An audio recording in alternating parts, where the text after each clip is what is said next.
இந்த யாக்கோபு யோசேப்பை காணும் வரை அந்த 22 வருஷம் யாக்கோபுக்கு எப்படி இருந்துன்னு 2 வார்த்தைகள்ல சொல்லுகிறேன். ஒன்று, ஆதியாகமம் 37-35 வாசிங்க.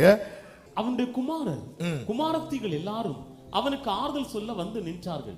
ஆனாலும் அவன் ஆறுதலுக்கு இடம் கொடாமல் இந்த காத்திருப்பின் காலத்துல அவனுக்குள்ள எதற்கு இடம் இல்லை தெரியுமா? ஆறுதலுக்கு இடம் இல்லை. ஆறுதல் சொல்ல வராங்க, ஆனா நமக்குள்ள இடம் இல்லை.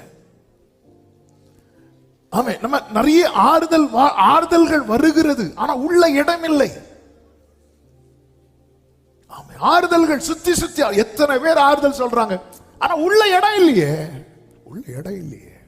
ஆமே, காத்திருக்கிற சகோதரி, கணவன் மூலமாய் ஆறுதல் வருகிறது, உள்ள இடம் இல்லை.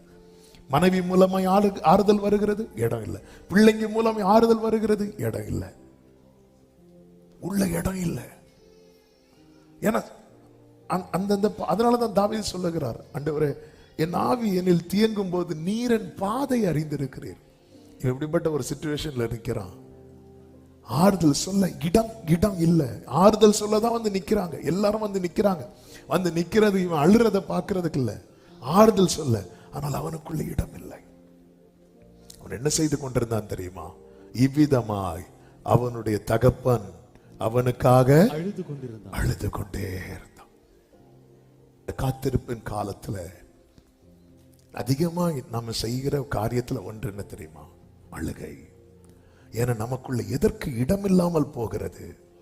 ஆறுதலுக்கு. எனவேதான் தன்னைத்தானே ஆறுதல் படுத்துகிறான் தாவீது. என் ஆத்துமாவே நீ ஏன் கலங்குகிறாய்? நீ ஏன் எனக்குள் தியங்குகிறாய்? என் கண்கள் சொரிந்து கொண்டே இருக்கிறது என்கிறார். என் கண்ணீரை உம்முடைய துருத்தியில் வையும். என் அலைச்சல்களை நீர் அறிந்திருக்கிறீரே, அவைகள் எல்லாம் உங்க கணக்கில் இருக்கிறதப்பா. எத்தனையோ ஆறுதல், எத்தனையோ பேர் மூலம் நமக்கு ஆறுதலின் வார்த்தை கிடைக்கிறது.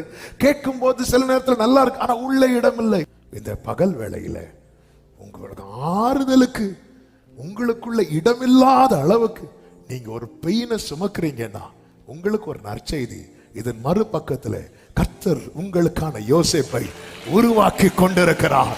ஹல்லேலூயா.